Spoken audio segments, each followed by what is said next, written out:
Bonjour à tous. Aujourd'hui, dans Guillotin Me, nous recevons nul autre que M. Franz Loto, qui est l'ambassadeur d'Haïti au Canada. Comment allez-vous, Monsieur l'ambassadeur? Mais bonjour Patrick, confiné comme tout le monde, mais très heureux de pouvoir communiquer virtuellement avec vous. Très bien. Monsieur l'ambassadeur, quand est-ce que vous êtes arrivé au Canada? Enfin, on peut dire qu'arrivé. Oui, allez-y. Quand est-ce que vous êtes arrivé au Canada? Je crois que c'est un disque qui est collé chaque fois que tu me... C'est pour ça que j'allais changer la formulation de la question, mais allez-y. Je suis arrivé comme ambassadeur au Canada le 21 mars 2012. C'était une belle soirée de fin d'hiver, mais il faisait 21 degrés à Ottawa. Donc, tous mes amis d'Haïti qui me disaient tu acceptes un poste dans le pays où il fait, c'est la capitale la plus froide du monde. L'hiver, c'est 9 mois. L'été, c'est un jour en juillet. Eh bien, il faisait 21 degrés. C'était superbe. J'aurais presque pu débarquer à minuit en bras de chemise. C'était un baptême, non pas de feu, mais un baptême de glace, peut-être. Bon, ça n'a pas duré longtemps. 15 jours après, je partais pour Saint-Jean en Terre-Neuve et j'ai eu ma première chute de neige à Ottawa. Wow. Tapis partout, mais le temps d'arriver à l'aéroport, tout avait fondu. Mm-hmm. Je comprends. Alors, monsieur l'ambassadeur, ça fait quand même, depuis 2012, ça fait quelques années, 8 ans, hein, c'est quand même quelque chose. Et qu'est-ce que vous avez constaté? Quel est le plus grand changement que vous avez constaté à Ottawa depuis ce temps-là, depuis votre arrivée en 2012? Alors, c'est une bonne question, mais c'est une vaste question. D'abord, je vais te parler au sein de ma communauté.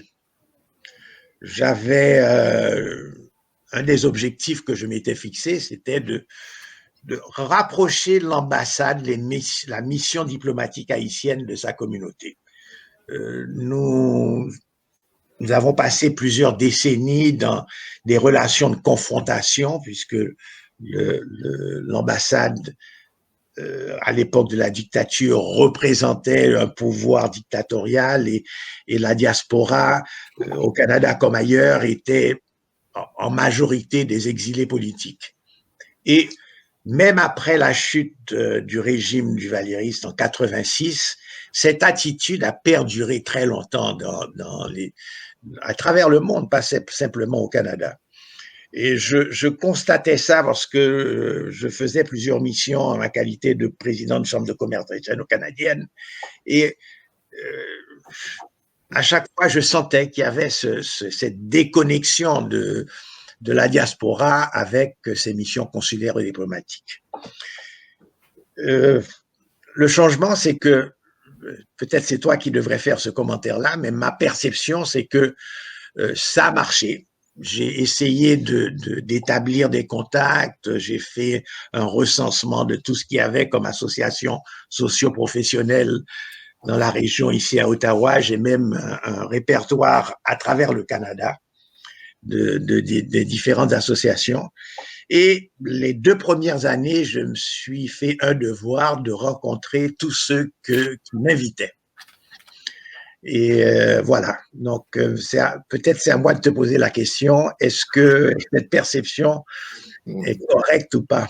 Oui, je suis tout à fait d'accord avec votre perception et je peux dire que vraiment, j'ai senti, moi, au fil des années, que la communauté se réconciliait un peu avec leur ambassade, communauté haïtienne, bien entendu, qu'il y avait, c'était plus crispé comme à ce moment-là. Je crois que votre attitude d'ouverture, votre présence dans la région, dans des événements et votre aspect abordable, je crois que ça a beaucoup aidé à ce que les gens se sentent plus à l'aise avec leur ambassade. C'est clair. Ok, très bien. Mais qu'est-ce qui vous est au-delà de ça? Et puis bon, qu'est-ce qui vous inspire en général, qui vous motive en général? Bon, je pense que de nature, je suis une personne plutôt extroverti dans un certain sens. Toute ma vie, toute mon expérience de vie est une expérience où je contribue à des activités communautaires, monter des associations, faire que les gens puissent communiquer entre eux dans tous les domaines, que ce soit en sport, en commerce, et maintenant en diplomatie, c'est l'essence même de la diplomatie. Donc, peut-être que j'étais prédestiné pour cela. Ma motivation, c'est d'être au service. Je crois que je peux résumer cela comme ça. Eh ben, c'est très intéressant. Donc, pour un ambassadeur, je crois que c'est vraiment essentiel dans la fonction que vous occupez. Et puis, bon, c'est pas étonnant que ça vous donne des résultats, c'est clair. Et ben, c'est très intéressant. Et si, en parlant de, on s'intéresse aux jeunes générations et regardons un peu de ce côté-là, et quel conseil vous pourriez donner à la nouvelle génération? Ben, d'être ce qu'elle est là vraiment maintenant, parce que vous savez, d'une génération à l'autre, dans notre passé, il y a toujours des déconnexions. Moi, quand j'étais jeune, je pensais que mes parents ne comprenaient rien à rien, que je savais tout à 17 ans et que j'allais changer le monde. Mais je pense qu'aujourd'hui, la nouvelle génération n'a pas cette attitude le savoir maintenant, il est universel. Les médias sociaux ont fait en sorte que on est beaucoup plus informés aujourd'hui que nous l'étions jeunes ou moins jeunes il y a 30, 40 ans de cela. Donc aujourd'hui, on a une génération qui, et ça se voit dans tous les mouvements à travers le monde, d'abord, même au niveau politique, regardez la quantité de très jeunes dirigeants politiques, à commencer par le Canada, mais à travers le monde, c'est ce changement qu'on voyait. Il y a l'époque où on élisait des De Gaulle, ben aujourd'hui on élit des Justin Trudeau, des Macron et autres. Il y a aussi la présence de beaucoup de femmes comme chef d'État. Et c'est quelque chose qui était pratiquement impensable il y a 30 ans de cela. Okay? Donc, ce mouvement doit continuer. Les jeunes doivent rentrer progressivement et jouer leur rôle dans l'évolution de notre société. Et on peut dire, je crois qu'avec les médias sociaux, hein, et Internet, la façon dont ça s'est développé, qui fait que les communications étant beaucoup plus faciles, beaucoup plus simples, donc ça, on élimine avec ça les barrières un peu intergénérationnelles qu'on pouvait avoir à une époque. Hein. Il y a un caveat toutefois, c'est qu'il faut malheureusement, on a vu se développer dans la liberté qui existe dans les médias sociaux beaucoup d'intoxication où on vous fait prendre parfois la lune pour une orange. Hein, et il faut faire très attention à ça. Et notre génération, la génération qui monte, doit mettre en place comment éviter ce qu'on appelle, le terme aujourd'hui, c'est les fake news. Et dans ma position, c'est très dangereux. On est inondé. Il faut que l'on soit informé pour relayer l'information à nos gouvernements. Et les sources d'information sont tellement multiples. Et très souvent, on peut être intoxiqué par des médias qui vous donnent pas leur juste réellement. Oui, c'est certain. Justement, en parlant de ça, cette dimension de risque relatif à l'information et la façon de travailler, à l'ambassade, qu'est-ce que on peut dire qui a changé depuis il y a environ une dizaine d'années? Bon, on parle de médias sociaux justement. Comment à l'ambassade, dans votre quotidien, cela impacte vraiment le travail? Bon, il y a une dizaine d'années, ça fait très longtemps que je n'étais pas encore là. Bon, vous êtes là depuis 8 ans quand même. Ce que je peux lui dire, c'est que à l'ambassade, on a toujours eu une section communication. En général, dans ma structure actuelle, la personne qui est responsable de la communication est également responsable de la culture. Et actuellement, c'est Madame Lassègue, Anne-Catherine Lassègue. Avant elle, c'était Madame Carré qui jouait ce rôle-là. Et ça, c'est pendant la période où moi j'étais. Je ne connaissais pas la structure avant, mais aujourd'hui, on a pratiquement, disons, 3 grands axes, à l'intérieur 4. Une section administration, bien sûr, parce que ça, c'est une ambassade, c'est comme un business, hein, ça doit être géré. C'est très technique. Il y a une section consulaire qui est celle qui offre le service aux citoyens haïtiens qui vivent dans une ambassade, non seulement dans la communauté Ottawa, à Gatineau, mais à travers le Canada. Nous avons un consulat général à Montréal qui, lui, s'occupe des citoyens résidant au Québec, mais in limine litis, ils sont sous le contrôle de l'ambassade. Donc, ce service consulaire gère le Canada de coast to coast to coast. Il y a la 3e section, c'est la section communication-culture, communication, c'est mon site internet qui n'existait pas, que j'ai monté, qui est trilingue chez nous, Facebook, médias sociaux, c'est là où vous pouvez avoir l'information de tout ce qui se passe à l'ambassade.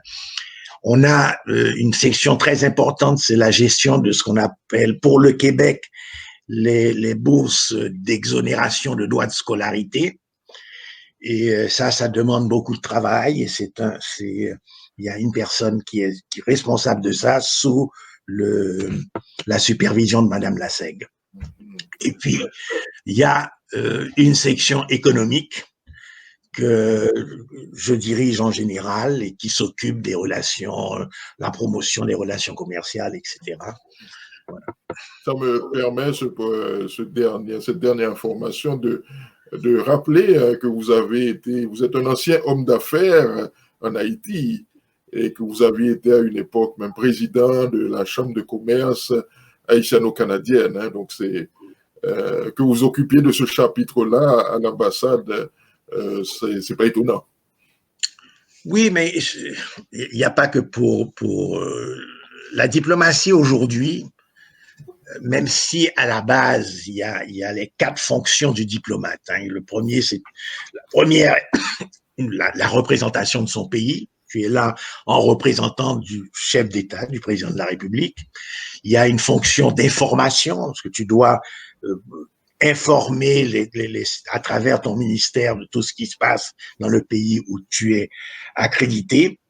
Et il y a une fonction de développement, d'échanges commerciaux et autres, de signature d'accords.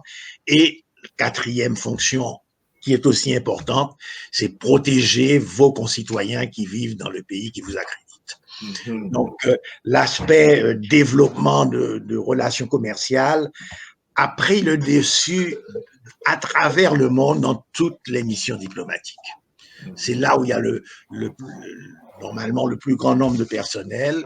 On cherche à développer les échanges, augmenter réduire les déficits de balance commerciale, et voilà. Ah, très bien. Et justement, parlant de travail, justement, bon, et quel serait, parce que si on regarde un peu dans cette perspective du public plus jeune aussi qui nous observe actuellement, quelle serait la chose la plus importante que vous avez appris et à propos de votre travail, au sujet de votre travail? Je sais qu'il y en a beaucoup, mais une chose que vous aimeriez souligner particulièrement.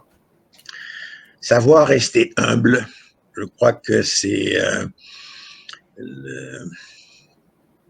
un ambassadeur est une personne comme tout autre, okay, qui est là au service de son pays et qui doit beaucoup développer sa capacité d'écoute avant sa capacité de communiquer. Je crois que c'est ça la grande leçon. Absolument. Et qu'est-ce que, si vous en aviez la possibilité, bon, avant d'aller à cette question, je vais vous poser une précédente qui va être plus liée à la suivante. C'est que, qu'est-ce que la vie vous a appris sur vous et sur les autres? Bon, Ça demande une auto-évaluation, ça. Des fois, c'est pas facile. Hein. qu'est-ce que la vie d'apprendre sur moi-même? Bon, comme tout le monde, chacun a passé plusieurs types d'épreuves dans sa vie. Et à chaque épreuve, c'est une façon de te connaître davantage et d'avancer dans la vie. Et parmi les épreuves les plus importantes dans ma vie, je crois que la palme ira à être présent en Haïti le 12 janvier 2010 à 5h moins 5 et tremblement de terre, 35 secondes. Et là, il y a eu pendant une fraction de seconde, une minute, on a eu l'impression que c'était la fin du monde, l'apocalypse. Et dans mon quartier, qui était le Haut-Turgeau de Port-au-Prince, tu fais face, en te réveillant le lendemain matin, à une destruction totale de ton environnement. Et cette expérience-là nous a, en tous les cas pour moi, a développé un réflexe d'engagement communautaire, d'aider mon voisinage à se ressaisir, à se restructurer et à redémarrer. Et ce rôle que j'ai pu jouer pendant les 7 mois ou 8 mois qui ont suivi le tremblement de terre, à vivre sous une tente, hein, comme 99% des Port-au-Prinциens et des gens affectés dans la zone du tremblement de terre, m'a permis de réaliser que cette dimension de l'être humain, de travailler en communauté et de faire progresser la communauté, elle a toute son importance. Oui, j'imagine. Et monsieur l'ambassadeur, s'il y a une chose que vous pourriez changer dans la vie en général, ce serait laquelle? Je ne sais pas que j'ai envie de changer quoi que ce soit. Non. Je crois que, parce que changer pourquoi? Les changements, ils vont arriver par eux-mêmes et ils vont nous permettre de nous développer, de nous adapter. L'être humain a cette capacité de pouvoir d'être programmé pour réagir au changement. C'est pas la peine de le faire soi-même, ça arrive. Alors, vous me direz non, il y a des moments où il faut se révolter. Parce qu'il y a des systèmes qui se mettent en place qui sont inacceptables. Et bien là, oui, il faut le faire, mais il faut le faire en communauté, en groupe. L'autre chose que j'ai appris, c'est qu'il n'y a pas de messie qui va nous résoudre nos problèmes. C'est dans le vivre ensemble que l'on fait évoluer les choses. Et là, si tu permets, ça revient un petit peu. Ton émission s'appelle Le Griot en moi, mais le griot, de quel griot s'agit-il? Si on parle du griot, de la tradition ouest-africaine, c'est le bar. Justement, la prochaine question que j'avais pour vous, qu'est-ce que ça signifie pour vous, cette expression-là, griot en moi? Eh ben, je ne le prends pas dans le sens de mes origines africaines. Je ne me considère pas comme un barde qui colporte une tradition ou une histoire, mais je m'identifie plutôt à ce qui est parti d'Haïti, qu'on a appelé l'école des griots, qui se développe au moment de l'occupation américaine au début du XXe siècle. Et c'est un mouvement qui a rassemblé des Haïtiens de tout horizon, qui ont voulu définir l'identité haïtienne, qu'est-ce qu'elle est. Malgré nos divergences, malgré les atavismes, tout ce qui aujourd'hui encore divise, il y a un dénominateur commun chez nous, qui est d'abord le sens de la liberté. Absolument. Et autour de ce sens de la liberté, comment est-ce qu'il y a une civilisation haïtienne qui démarre avec cette promotion de la liberté, qui fait partie de notre histoire pas nationale, universelle. Universelle. Alors, on peut rappeler que le peuple haïtien, c'est quand même la première nation noire indépendante dans le monde en 1804. Hein. On peut dire que Haïti a ouvert le bal un peu des indépendances à ce moment. Ouais. Non, je crois qu'il faut être plus positif que ça, Patrick. C'est pas qu'on a ouvert le bal. Okay? Oui, c'était la seule révolution d'esclaves qui réussit, mais elle n'est pas restée en Haïti. Nos héros de l'indépendance ont voulu que ça soit la norme du nouveau monde qu'ils venaient de créer. D'où le mouvement de Simon Bolivar, okay, qui part avec seule consigne, d'abord qu'il reçoit des armes, des munitions, des soldats et de l'argent d'un pays qui était sous embargo, sans contrepartie autre que celle de libérer les esclaves des pays ou des territoires que vous allez. Absolument. Voilà. Donc, eh bien, oui, peut-être un dernier mot en clôture de ce petit entretien dans le cadre de Le Gris en moi.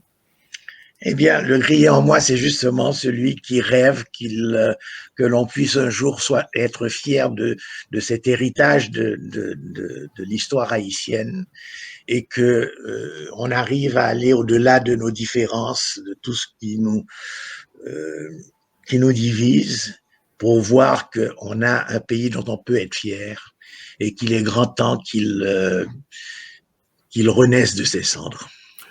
Eh bien, merci beaucoup, monsieur l'ambassadeur Franz Lotto. Je rappelle que vous êtes ambassadeur d'Haïti au Canada. Merci beaucoup. Merci Patrick, merci à tes auditeurs. Et si tu le permets, je ne sais pas si ça peut faire une transition, mais j'aimerais saluer vraiment du fond du cœur tous ceux qui aujourd'hui souffrent de cette pandémie qui affecte le monde entier, mais dans laquelle les Haïtiens partout au monde sont en train de payer un tribut très très fort, des médecins et des infirmiers qui laissent leur vie au service des autres. Ok, merci beaucoup. C'est très apprécié. Merci, au revoir et merci à vous encore.